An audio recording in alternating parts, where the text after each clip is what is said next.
Jai Hind everyone. So welcome back to Awakening Classes. So we are preparing for Junior Assistant exam of Jammu Kashmir Ladakh High Court. Job related awareness के topic हम कर रहे थे, उसमें एक topic clearly mention है important terminologies related to court. देखो important terminologies में सबसे पहले आपको ये डिफरेंस पता होना चाहिए कि जो कोर्ट में वहाँ पर प्रैक्टिस कर रहे होते हैं वो कौन कौन है। फॉर एग्जांपल अगर मैं बोलूँ आपको अटॉर्नी जनरल ऑफ इंडिया कौन है, एडवोकेट जनरल कौन है of the state, solicitor general कौन होते हैं, लॉयर कौन होते हैं, बैरिस्टर कौन होते हैं, एडवोकेट कौन होते हैं, एडवोकेट ऑन रिकॉर्ड कौन होते हैं, तो इन चीज़ों में आपको डिफरेंस पता होना चाहिए कि ये सब पर्सन्स में डिफरेंस क्या है। क्या ये सभी लॉयर एडवोकेट सेम ही होते हैं, ये सभी केसेस लड़ते हैं या कोई स्पेशल इनमें कुछ होता है, तो इन चीज़ों का डिफरेंस आज हम देखेंगे। देखो ये जो वीडियो है ना, ये हर उस बच्चे के लिए इंपॉर्टेंट है जो कि इंडिया में रहता है, उसको ये इन चीज़ों के बारे में नॉलेज होनी चाहिए। और आप तो एग्जाम देने जा रहे हो कोर्ट में, तो इनमें से एक्सपेक्टेड है क्वेश्चंस आपको देखे जा सकते हैं एग्जाम में। सो पूरी कंसंट्रेशन से पढ़ना, इस सेशन के ख़त्म होने तक इन चीज़ों में आपको कोई डाउट नहीं रहेगा, इसकी गारंटी मैं आपको देता हूँ और कभी आएगा भी नहीं। ठीक है, सो स्टार्ट करते हैं बिना टाइम वेस्ट करे। देखो सबसे पहली जो टर्म है ना, आपने सबसे पहले पढ़ना अटॉर्नी जनरल कौन होते हैं। अटॉर्नी जनरल कौन होते हैं, इनको अटॉर्नी जनरल ऑफ इंडिया भी कहते हैं। देखो कभी आपने ये सोचा है कि फॉर एग्जांपल अगर कोई सेंट्रल गवर्नमेंट है, मान लेते हैं यूनियन गवर्नमेंट हमारी जो है, केंद्र सरकार है जो भारत की, उसके खिलाफ कोई केस हो जाता है, कोई स्टेट उसके खिलाफ केस कर देती है या कोई पर्सन कर देती है, कोई सोसाइटी कर देती है, तो गवर्नमेंट की तरफ से केस कौन लड़ेगा? कभी आपने ये सोचा है? या सपोज करो कभी आपने ऐसा सोचा कि गवर्नमेंट को भी तो कभी हो सकता है ना कि इन केसेस में किसी के एडवाइस की ज़रूरत पड़े, मतलब लीगल एडवाइस की। जब कोई कानूनी केसेस होते हैं उनको लीगल एडवाइस की भी ज़रूरत पड़ सकती है, गवर्नमेंट को भी पड़ सकती है, सेंट्रल गवर्नमेंट को भी। तो कोई तो ऐसा पर्सन होगा जो उनको लीगल एडवाइस देगा सेंट्रल गवर्नमेंट को, वही पर्सन होते हैं अटॉर्नी जनरल। उनको क्या बोलते हैं? Attorney general of India. ठीक है, सबसे पहली बात, अटॉर्नी जनरल ऑफ इंडिया कौन होते हैं? अटॉर्नी जनरल ऑफ इंडिया होते हैं इंडिया के पहले लीगल ऑफिसर या highest law officer of India. तो ये पहला पॉइंट याद रख लेना, एग्जाम में क्वेश्चन आएगा, who is the highest law officer of India. वहाँ पे advocate general, solicitor general, attorney general दिया होगा, आपने किस पे मार्क करना है? अटॉर्नी जनरल पे। Attorney general highest law officer हैं इंडिया के। ठीक है, हाईएस्ट लॉ ऑफिसर हैं इंडिया में।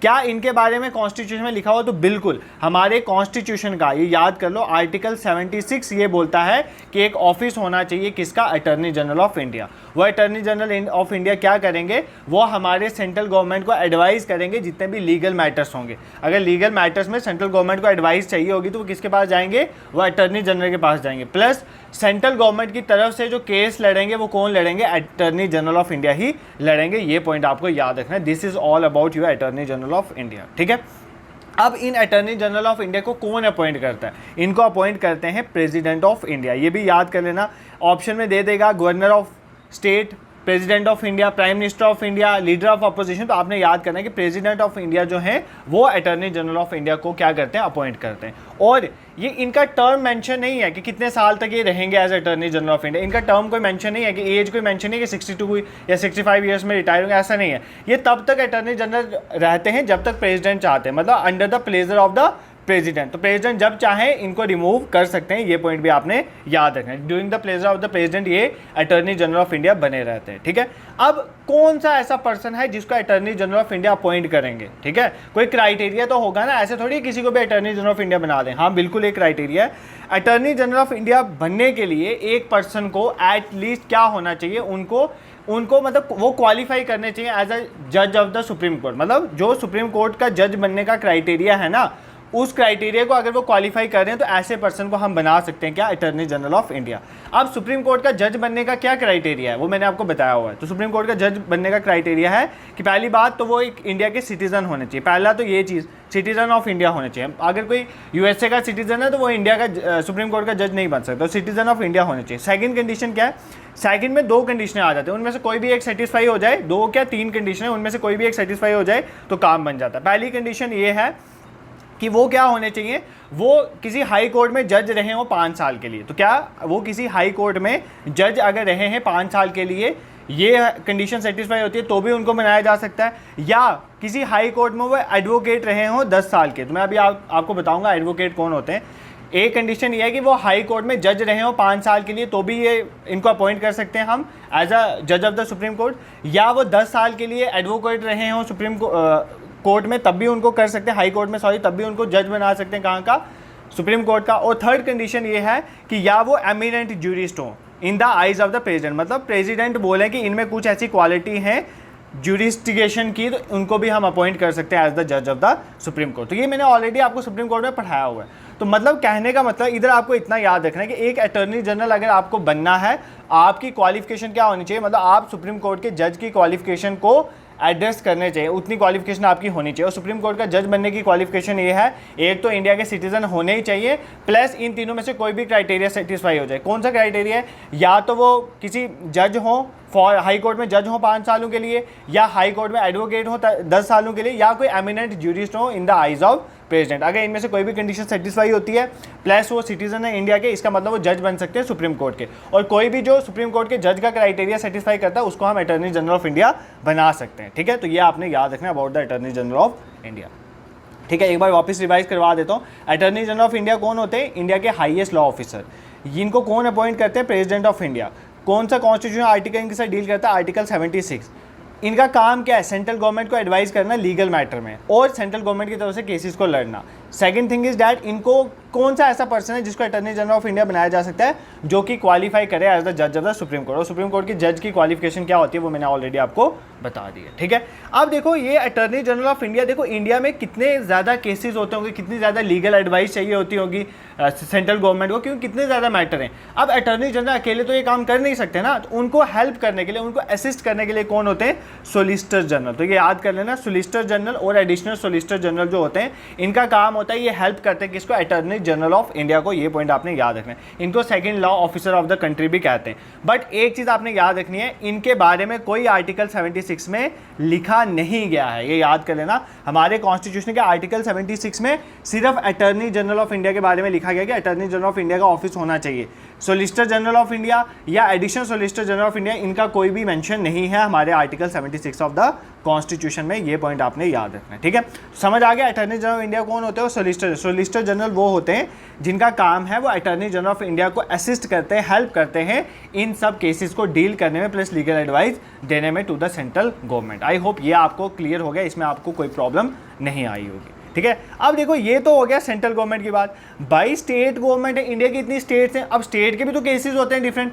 स्टेट के जो चीफ मिनिस्टर हैं उनको भी तो एडवाइस की जरूरत पड़ती होगी, तो स्टेट में भी तो कोई होना चाहिए ना लॉ ऑफिसर। तो बिल्कुल उसको बोलते हैं एडवोकेट जनरल ऑफ स्टेट। तो एडवोकेट जनरल ऑफ स्टेट कौन होते हैं? वो पर्सन जो स्टेट गवर्नमेंट को एडवाइस करते हैं लीगल मैटर्स में, प्लस स्टेट गवर्नमेंट की तरफ से केसेस लड़ते हैं, उनको हम क्या बोलते हैं? Advocate general of the state. क्या इनके बारे में कॉन्स्टिट्यूशन में लिखा गया? तो बिल्कुल लिखा गया। हमारे कॉन्स्टिट्यूशन में जो आर्टिकल 165 है वो डील करता है advocate general of the state के साथ। इनको कौन अपॉइंट करता है? अटॉर्नी जनरल को कौन अपॉइंट करता था? President of India. इनको कौन अपॉइंट करेगा? इनको governor of the state appoint करते हैं। कौन करते हैं? Governor of the state. इनको भी रिमूव कौन कर सकते हैं? Governor of the state remove भी कर सकते हैं। जब इनको लगेगा कि इनको रिमूव करना चाहिए तो वो इनको रिमूव कर सकते हैं। जैसे वो attorney general first law officer of the country है ना, highest law officer of the country है ना, इनको बोला जाता है highest law officer of the state. किसी स्टेट के ये हाईएस्ट लॉ ऑफिसर होते हैं, कंट्री के नहीं। कंट्री के तो अटॉर्नी जनरल होंगे, स्टेट के जो हाईएस्ट लॉ ऑफिसर होते हैं वो कौन होते हैं? एडवोकेट जनरल होते हैं। ठीक है, अब क्या क्राइटेरिया है कि किसी पर्सन को हम एडवोकेट जनरल बना सकें? उसका क्राइटेरिया ये है कि ये क्वालिफाई करने चाहिए। क्या क्वालिफाई करने चाहिए? एज द जज ऑफ द हाई कोर्ट। मतलब अगर इनकी क्वालिफिकेशन एज जज ऑफ द हाई कोर्ट है तो इनको बनाया जा सकता है as the advocate general of a state. ठीक है, तो क्वालिफिकेशन क्या होनी चाहिए? एज अ जज ऑफ हाई कोर्ट। जैसे मैंने आपको बताया ना, अटॉर्नी जनरल बनने के लिए क्वालिफिकेशन क्या है कि आप क्वालिफाई करने चाहिए एज अ जज ऑफ द सुप्रीम कोर्ट। तो यहाँ पर भी क्वालिफिकेशन है, आप क्वालिफाई करने चाहिए एज द जज ऑफ द हाई कोर्ट। अब आप मुझे कमेंट सेक्शन में बताएंगे कि किसी हाई कोर्ट का जज बनने के लिए क्या क्या क्वालिफिकेशंस हैं। ठीक है, एक तो सिटीजन ऑफ इंडिया तो होता ही है, प्लस क्या क्वालिफिकेशन वो आप मुझे कमेंट सेक्शन में बताएंगे। और ये मैंने हाई कोर्ट में पढ़ाया हुआ और एग्जाम में क्वेश्चन आने की प्रोबेबिलिटी हाई है। अगर आप बच्चे कमेंट नहीं करोगे ना तो इससे लगेगा कि आपको कोई मतलब इतना सिंसियर नहीं हो आप पढ़ने के लिए, तो फिर उसी हिसाब से मैं भी पढ़ाऊंगा। अभी देख लो आपके लेक्चर्स किस तरह से रेगुलर आ रहे हैं, तो इसी तरह से आप भी रिस्पॉन्स करना, कमेंट सेक्शन में इस क्वेश्चन का आंसर ज़रूर देना। ठीक है, तो 3 चीज़ें आपको समझ आ गई हैं। एक बार लास्ट में रिवाइज करवा दूंगा। एक अटॉर्नी जनरल जो सेंट्रल गवर्नमेंट में हाईएस्ट लॉ ऑफिसर हैं, highest law officer of the country भी कहते हैं, सेंट्रल गवर्नमेंट एडवाइस करते हैं। फिर एडवोकेट जनरल स्टेट गवर्नमेंट को एडवाइस करते हैं। सोलिसिटर जनरल जो होते हैं वो अटॉर्नी जनरल को हेल्प करते हैं। एडिशनल सोलिसिटर जनरल भी अटॉर्नी जनरल को हेल्प करते हैं अपने केसेस को डील करने में। ठीक है, अब एक कन्फ्यूजन रहती है बच्चों को बहुत ज़्यादा। एक तो लॉयर वर्ड आपने सुना होगा, एक गांधी जी के बारे में सुना होगा, गांधी जी बैरिस्टर थे। ठीक है, अब एक लॉयर वर्ड भी आपने सुना, एक एडवोकेट वर्ड भी सुना। अब इन तीनों का डिफरेंस नहीं पता होता। फिर आपने सुना होगा सीनियर एडवोकेट भी होते हैं, एक एडवोकेट ऑन रिकॉर्ड, वो तो आपने कम ही सुना होगा, बट ये चार तो सुने ही हैं, लॉयर, बैरिस्टर, एडवोकेट और सीनियर एडवोकेट। अब इन चारों का डिफरेंस आपको बताऊं चाहिए। देखो मैंने ये बताया भी हुआ है, जो मैंने अभी आपको ऑलरेडी लेक्चर पढ़ाए, जो कल जनरल इंग्लिश का लेक्चर आया था उसमें भी आई थिंक मैंने बताया था, वो लेक्चर भी कवर कर लेना। जनरल इंग्लिश के PYQs का कल मैंने लेक्चर लाया, उसमें भी कोर्ट रिलेटेड टर्म्स हैं कुछ, प्लस उसमें बताऊंगा इंग्लिश कैसे कवर कर, तो उसको बिल्कुल भी मिस मत करना। देखो सबसे पहली बात, लॉयर क्या होता है। आपको पता है हिंदुस्तान में बहुत सारे लॉयर हैं। लॉयर वो होते हैं कोई भी लॉ ग्रेजुएट, ठीक है, किसी भी पर्सन ने अगर ग्रेजुएशन करी हुई है लॉ में, 3 साल वाली करी है, 5 साल वाली करी हुई है, बट वो सिर्फ लॉ ग्रेजुएट है, मतलब अभी उसने बार काउंसिल ऑफ इंडिया से कोई पेपर उनका पास नहीं करा है, जस्ट इंडिया से किसी भी लॉ कॉलेज से उसने अगर ग्रेजुएशन करी हुई है तो वो खुद को क्या बोलेगा, लॉयर बोलेगा। अब क्या लॉयर कोर्ट में प्रैक्टिस कर सकता है, कोर्ट में केस को रिप्रेजेंट कर सकता है? नहीं, लॉयर कभी भी किसी केस को कोर्ट में रिप्रेजेंट नहीं कर सकता है, ये पॉइंट याद कर लेना। आप देखो ना यार, मैंने सिंपली एक BSc करी या BA करी ग्रेजुएशन, तो क्या मैं गवर्नमेंट जॉब में आ सकता हूँ? नहीं आ सकता ना यार, मेरे को पहले क्या करना पड़ेगा, कोई एग्जाम क्वालिफाई करना पड़ेगा। माना आपने ग्रेजुएशन में बहुत एग्जाम क्वालिफाई करें, बट जब तक आप गवर्नमेंट एग्जाम क्वालिफाई नहीं करोगे तो आप जॉब में नहीं जा सकते। इसी तरह लॉयर बोला जाता है एक सिंपल लॉ ग्रेजुएट को। एक सिंपल लॉ ग्रेजुएट जो है वो रिप्रेजेंट नहीं कर सकता कोर्ट में, ये पॉइंट आपने याद रखना है, ठीक है। अब इसी लॉयर को बैरिस्टर बोला जाता है अगर आपने लॉ की डिग्री इंग्लैंड से ली है। अगर आपने अपनी लॉ की डिग्री इंग्लैंड से ली है तो आपको बैरिस्टर बोला जाएगा, ना कि लॉयर। तो लॉयर और बैरिस्टर सेम थिंग है। अगर आपने इंडिया के किसी लॉ कॉलेज से डिग्री ली हुई है तो आप लॉयर बोलोगे, और अगर किसी ने इंग्लैंड से करी हुई है, पहले करते थे ना, इसलिए ये टर्म चलती थी बैरिस्टर, तो इसलिए उसके लिए वर्ड जो है वहाँ पर बैरिस्टर यूज़ किया। क्या बैरिस्टर कोर्ट में अपील कर सकता है? मतलब अपील तो कर सकता है, कहने का मतलब कि कोर्ट में किसी केस को फाइल कर सकता है, केस लड़ सकता है, रिप्रेजेंट कर सकता है किसी को कोर्ट में, तो नहीं कर सकता। बैरिस्टर भी नहीं कर सकता। क्यों? Barrister is also a lawyer, वो भी तो सिंपल एक लॉ ग्रेजुएट है, जस्ट इंग्लैंड से है, तो इसमें इतना डिफरेंस नहीं है, ठीक है। अब आता है मेन जो कोर्ट में करते हैं, वो कौन प्रैक्टिस करते हैं? एडवोकेट करते हैं। जो क्लाइंट को रिप्रेजेंट करते हैं कोर्ट में, वो कौन होते हैं? एडवोकेट। अब एडवोकेट कौन होते हैं? देखो एडवोकेट होते हैं, लॉयर तो होते ही होते हैं वो, मतलब उन्होंने भी तो ग्रेजुएशन करी होगी ना, लॉ में ग्रेजुएशन तो करी होगी, प्लस उन्होंने बार council of India, bar council of India का जो एग्ज़ाम है, बार काउंसिल ऑफ इंडिया का जो एग्ज़ाम है वो क्वालिफाई किया हुआ है। तो जिस पर्सन ने बार काउंसिल ऑफ इंडिया का एग्ज़ाम क्वालिफाई किया, लॉयर तो वो होगा तभी बार काउंसिल ऑफ इंडिया का एग्ज़ाम देगा। जिस पर्सन ने, जिस लॉयर ने, हम ऐसे बोलेंगे अच्छा रहेगा, जिस लॉयर ने बार काउंसिल ऑफ इंडिया का एग्ज़ाम पास किया है, उसको लाइसेंस मिलता है प्रैक्टिस करने का कोर्ट में, वही पर्सन कहलाता है क्या? हमारा एडवोकेट, ठीक है। तो आपको कोई पूछे क्या कोई एडवोकेट रिप्रेजेंट कर सकता है क्लाइंट को कोर्ट में, तो बिल्कुल एडवोकेट नहीं करेगा, तो लॉयर थोड़ी करेगा। कौन करेगा? एडवोकेट करेगा। क्यों? क्योंकि एडवोकेट ने बीइंग लॉयर उसके बाद जो है बार काउंसिल ऑफ इंडिया के एग्जाम को क्वालिफाई करा है और उसको लाइसेंस मिला है for the practice in the court, ठीक है। I hope this is clear to you. Advocate में अब आपको कोई प्रॉब्लम नहीं रही। एक बार लास्ट में रिवाइज भी करवा दूंगा, वैसे मुझे लगता नहीं है आपके दिमाग में चीज़ें बैठ रही होंगी, I am very much sure about it. इस ऑनलाइन में ना एक ही प्रॉब्लम है कि मतलब आप सामने नहीं हो, मुझे पता नहीं चलता है, और मतलब वो समझ नहीं आता कि आपके दिमाग में चीज़ें जा भी रही हैं कि नहीं जा रही हैं, बट एनी हो जानी चाहिए, ठीक है। कमेंट सेक्शन में बता दिए अगर वो समझ आता है कि नहीं। Second is senior advocate. अब देखो यार, सीनियर नाम से ही पता चला है कि मतलब उनको एक्सपीरियंस होना चाहिए। तो सीनियर एडवोकेट वो होते हैं जिनको ईयर ऑफ एक्सपीरियंस है, मतलब काफ़ी एक्सपीरियंस है एडवोकेट होने का, तो उनको बोलते हैं सीनियर एडवोकेट, उनको डिक्लेयर किया जाता है, ठीक है। अब इनको सुप्रीम कोर्ट भी डेजिग्नेट कर सकती है किसी एडवोकेट को सीनियर एडवोकेट, और हाई कोर्ट भी डेजिग्नेट कर सकती है। इनके रूल्स चेंज होते रहते हैं, बट जो ऐसे एज का रूल चलता है वो है कि मिनिमम इनकी 45 ईयर्स एज होनी चाहिए। कितनी एज होनी चाहिए? मिनिमम 45 ईयर्स, और एटलीस्ट 10 साल इन्होंने एज एन एडवोकेट जो है वो काम किया होना चाहिए, तो तभी इनको क्या स्टैंडिंग एडवोकेट जो है काम किया होना चाहिए, तभी इनको क्या बोला जाएगा, इनको सीनियर एडवोकेट डेजिग्नेट किया जाएगा, ठीक है। सीनियर मतलब होता है वरिष्ठ, तो मतलब वरिष्ठ एडवोकेट मतलब जिनके पास ईयर्स ऑफ एक्सपीरियंस है इन एडवोकेसी, ठीक है। तो सुप्रीम कोर्ट में भी हाई कोर्ट में सीनियर एडवोकेट डिक्लेयर किए जाते हैं। इनकी मिनिमम एज 45 क्राइटेरिया में, प्लस उनको 10 साल का एटलीस्ट एक्सपीरियंस होना चाहिए एज एन एडवोकेट, तो उनको हम सीनियर एडवोकेट डिक्लेयर कर देते हैं, ठीक है। तो आई होप ये भी आपको समझ आ गया होगा अबाउट सीनियर एडवोकेट। अब एक आ जाते हैं एडवोकेट ऑन रिकॉर्ड, ठीक है। एडवोकेट ऑन रिकॉर्ड कौन होते हैं? देखो अब सुप्रीम कोर्ट में आपको पता है, सुप्रीम कोर्ट में हर किसी एडवोकेट को अलो नहीं किया जाता कि वो केस फाइल कर दे, ठीक है। किसी भी केस को फाइल करने में सुप्रीम कोर्ट में या आर्ग्यू करने में केसेस सुप्रीम कोर्ट में हर किसी एडवोकेट को अगर अलो कर देंगे तो फिर तो सुप्रीम कोर्ट तो बैठा रहा है ऐसे ही। ठीक है, आपको पता है सुप्रीम कोर्ट में आगे वर्कलोड कितना होता है, और सभी सुप्रीम कोर्ट की रूल्स को नहीं समझते हैं क्योंकि हर हाई कोर्ट के अलग रूल्स होते हैं। सुप्रीम कोर्ट में जाके कुछ चेंजेस हो जाते हैं। तो सुप्रीम कोर्ट में, ध्यान सुनो, सुप्रीम कोर्ट में कुछ ऐसे एडवोकेट होते हैं जिनको एक्सक्लूसिव राइट दिया जाता है, मतलब सिर्फ उन्हीं को राइट है कि वो किसी केस को फाइल कर सकते हैं सुप्रीम कोर्ट में। उनको बोलते हैं एडवोकेट ऑन रिकॉर्ड। मतलब हर कोई एडवोकेट, खाली सुप्रीम कोर्ट के लिए कंडीशन है कि हर कोई एडवोकेट जो है सुप्रीम कोर्ट में केस फाइल नहीं कर सकता है।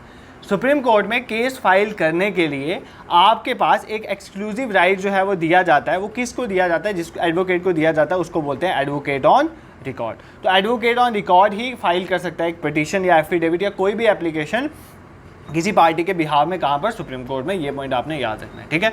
अब एडवोकेट ऑन रिकॉर्ड होने के लिए कुछ तो एलिजिबिलिटी होगी ना, क्योंकि सुप्रीम कोर्ट के एडवोकेट ऑन रिकॉर्ड हैं, वही केस फाइल कर सकते हैं, उनके पास एक्सक्लूसिव राइट है। तो इनके पास का भी कोई क्राइटेरिया होगा। तो बिल्कुल इनका ये क्राइटेरिया है कि इन्होंने एक एग्ज़ाम पास करना पड़ता है। कौन सा एग्ज़ाम होता है? उसको बोलते हैं supreme court advocate on record exam. तो ये एक एग्ज़ाम होता है। इस एग्ज़ाम को जो क्वालिफाई करते हैं, एडवोकेट क्वालिफाई करते हैं, उनको डिक्लेयर किया जाता है एडवोकेट ऑन रिकॉर्ड, और इन्हीं के पास राइट होता है कि वो सुप्रीम कोर्ट में केस फाइल कर सकते हैं। अब इस एग्ज़ाम में अगर आपने अपीयर होना है तो आपके पास 5 साल का एटलीस्ट एक्सपीरियंस होना चाहिए। कितने साल का एक्सपीरियंस होना चाहिए किसी एडवोकेट के पास? 5 साल का एक्सपीरियंस। 5 साल का एक्सपीरियंस कहने का मतलब, एक तो 5 साल को 2 पार्ट में डिवाइड करो। 4 साल तो इनके पास एक्सपीरियंस होना चाहिए एज एन एडवोकेट, और 4 साल इन्होंने एडवोकेट की तरह काम, मतलब प्रैक्टिस किया होना चाहिए, प्लस 1 साल इनको क्या करना पड़ता है, जो ऑलरेडी एडवोकेट ऑन रिकॉर्ड है ना, उनके अंडर ट्रेनिंग करनी पड़ती है। तो अगर इन्होंने ये दोनों कंडीशन सेटिस्फाई कर ली, फिर इस एग्जाम पे ही बैठते हैं, जिनको बोलते हैं एडवोकेट ऑन रिकॉर्ड एग्जाम, और जो इसको क्वालिफाई करता है वो बनता है एडवोकेट ऑन रिकॉर्ड बनते हैं, और जो फिर सुप्रीम कोर्ट में केस फाइल कर सकते हैं। ठीक है, आपको नहीं समझ आया कोई बात नहीं, मैं वापस समझाऊंगा, बिना समझे नहीं जाएंगे, इसलिए ज़्यादा मैं लाता ही नहीं हूँ। जो मैं आपको टर्मिनोलॉजी पढ़ाऊंगा ना, वो बिल्कुल आराम से 8-10 टर्मिनोलॉजीज एक दिन की कवर करें, हमें कोई जल्दी नहीं है, अच्छे से कवर करें। बाकी लेक्चर्स तो आपके आ ही रहे हैं, तो कॉन्टीन्यूसली हम कवर करते रहेंगे। देखो, एडवोकेट ऑन रिकॉर्ड कौन होते हैं? सुप्रीम कोर्ट के अंदर अगर किसी एडवोकेट को केस फाइल करना है तो वो राइट सिर्फ एडवोकेट ऑन रिकॉर्ड को है, हर एक एडवोकेट को नहीं है, क्योंकि वही जानते हैं ना ज़्यादा सुप्रीम कोर्ट के बारे में। अब इसके लिए उन्होंने हर एडवोकेट को एक एग्जाम क्वालिफाई करना पड़ा, जिसको बोलते हैं supreme court advocate on record exam. जो ये क्वालिफाई करता है वही एडवोकेट ऑन रिकॉर्ड बनते हैं, और वही सुप्रीम कोर्ट में केस फाइल कर सकते हैं। अब इस एग्जाम में बैठने के लिए आपको 2 क्राइटेरिया सेटिस्फाई होनी चाहिए। एक तो 4 साल का आपको प्रैक्टिस होनी चाहिए एज एन एडवोकेट, और 1 साल आप ट्रेनिंग करोगे किसी पहले एडवोकेट ऑन रिकॉर्ड, मतलब जो ऑलरेडी एडवोकेट ऑन रिकॉर्ड है ना, उनके अंदर जब आप 1 साल ट्रेनिंग करोगे प्लस 4 साल का आपका प्रैक्टिस का एक्सपीरियंस है, तो ये दोनों एक्सपीरियंस शो करोगे तो आप एग्जाम में बैठोगे, फिर आप भी बन सकते हो क्या? एग्जाम क्वालिफाई करने के बाद एडवोकेट ऑन रिकॉर्ड। ठीक है, this is all about your advocate on record. I hope ये आपको समझ आया होगा। जो चीज़ें आज हमने कवर करी हैं, इसको एक बार हम रिवाइज करेंगे। सबसे पहले हमने अपनी कहानी स्टार्ट करी थी इंडिया के हाईएस्ट लॉ ऑफिसर। देखो, ये स्टोरी सुनना, स्टोरी सुनोगे काम बन जाएगा। अब हम कहानी स्टार्ट करेंगे किससे? कहानी स्टार्ट करेंगे इंडिया के सबसे बड़े लॉ ऑफिसर के पास। Highest law officer of India कौन होते हैं? हमारे अटर्नी जनरल ऑफ इंडिया।